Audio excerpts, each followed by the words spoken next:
be on timing. And I don't think folks understand the timing. You listen to the experts, you listen to people talking, and I don't think they realize how important timing is in terms of treatment. Could you go back to the slide before, the next one? Yeah, that slide. So this is such an important slide, and you'll see how it fits in. So basically, so maybe you're right. Maybe go back to the other slide you were on. This one? Yes, that's the one. So basically what happens is you get exposed to the virus, and as we'll see, this is a highly contagious virus. You then have the incubation phase that lasts about 5 days. Now, this then goes into the symptomatic phase where patients have fever, malaise, cough, and whatever. This lasts about 8 days. And then, as you'll see, the virus stops replicating, and we'll come to this because you have no active viral replication.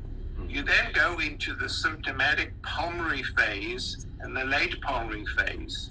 Now, the point about this is you have profound immune dysregulation, and this is not due to viral replication or viral cytopathic effect. This is such an important concept. The immune dysregulation is a result of the host response to dead virus. The viruses are dead, and the host is responding to these dead viral fragments. So that's why the distinction between the symptomatic phase, where the virus is actively replicating, then at about 8 days after symptoms, the host immune response, probably through cytotoxic T cells, the virus is dead. But patients still remain PCR positive. If we go to the previous slide number, which we were looking at, yes. So basically what this does is looks at the PCR and looks at live virus by culture. So the crosses are PCR, and it's on a log scale.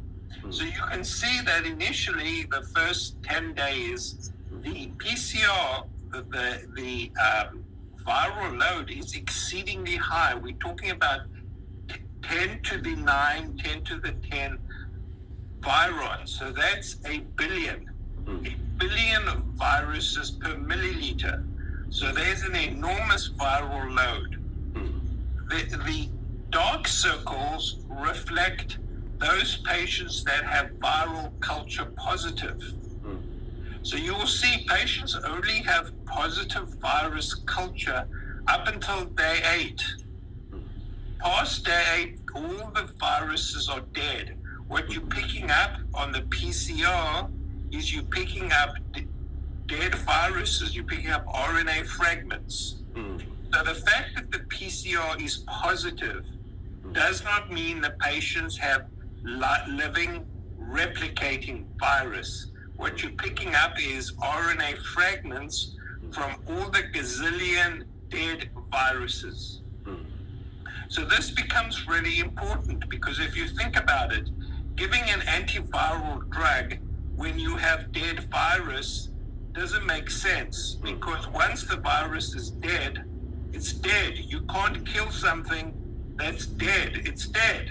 So giving antiviral therapy after day 8 to 10 of symptoms is completely dumb. The same thing happens with convalescent serum. In giving antibodies to kill a virus that's dead is just not going to work.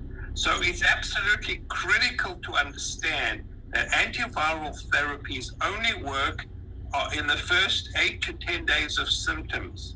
And thereafter, they have minimal effect.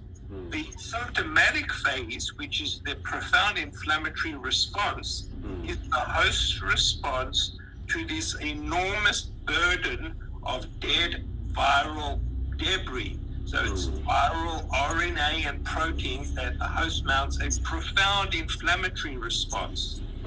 So you go from a phase where you have viral replication, where you maybe want to kill the virus, to a phase where you want to dampen the immune response. And that distinction is just so important because the treatment approach is completely different. You go to the next slide. So just a comment over here then, and that is when I see many of my friends, colleagues, other healthcare workers in the ICU, maybe day 20, day 30, still trying to give remdesivirs or still trying to give antivirals, that would not then work really because there is no virus. You know, if you think about it, it's completely and utterly dumb. And that's the point that I'm trying to get to, is that I can't tell you how many thousands of people in the ICU are getting remdesivir. And as I'll show you, their own data tells us it doesn't work. And just by pure logic, we know it's not going to work because all the viruses are dead. And it's impossible to kill something that's dead, Dr. Bean. I think so, yes. This is another slide. Again, this is, I think, from Nature, showing again exactly the same thing. The red dots are positive viral culture. So you can see the virus can only be cultured up until the 10th day, whereas the PCR remains positive for a profound period of time. So the fact that you PCR positive does not mean you have live replicating virus. It's a very important point.